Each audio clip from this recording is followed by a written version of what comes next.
നമസ്കാരം. തിരുവല്ല മീഡിയ വാർത്തകളിലേക്ക് സ്വാഗതം. കദളിമംഗലം പടയണിയിലെ കോലം തുള്ളലിന് തുടക്കമായി. ഇരവള്ളിപ്ര തെങ്ങേലി കരകളിലെ എഴുതിത്തുള്ളലോടെയാണ് കോലം തുള്ളലിന് തുടക്കമായത്. കദളിമംഗലം പടയണിയിലെ കോലം തുള്ളലിന് തുടക്കമായി. ഇരുവള്ളിപ്ര തെങ്ങേലിക്കരയിലെ എഴുതിത്തുള്ളലോടെയാണ് കോലം തുള്ളലിന് തുടക്കം കുറിച്ചത്. ഇന്നലെ രാത്രി 9:30 ചൂട്ടുവയ്പ്പോടെയായിരുന്നു എഴുതിത്തുള്ളലിന് തുടക്കം. എഴുതിത്തുള്ളലിൻ്റെ ഭാഗമായി പഞ്ചകോലങ്ങളാണ് കളത്തിൽ തുള്ളിയൊഴിഞ്ഞത്.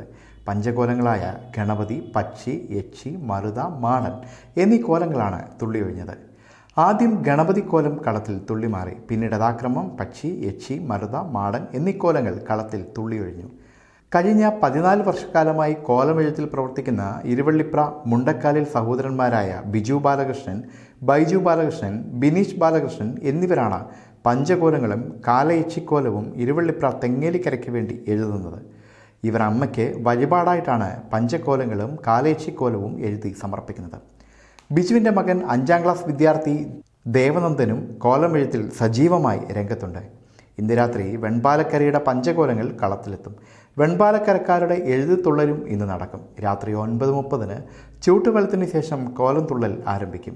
വെൺപാലക്കരക്കാരുടെ രാവുകൾ ഇനി പച്ചപ്പാളയുടെ ഗന്ധവും ഓലച്ചൂട്ടിൻ്റെ വെട്ടവും തപ്പുവാദ്യത്തിൻ്റെ ശബ്ദങ്ങളും കൊണ്ട് മുഖരിതമാകും. തുടർ ദിവസങ്ങളിൽ കോലങ്ങളുടെ വൈവിധ്യവും എണ്ണവും കൊണ്ട് വെൺപാലയുടെ പടയണിക്കളം സമൃദ്ധമാകും. News desk, Thiruvalla media.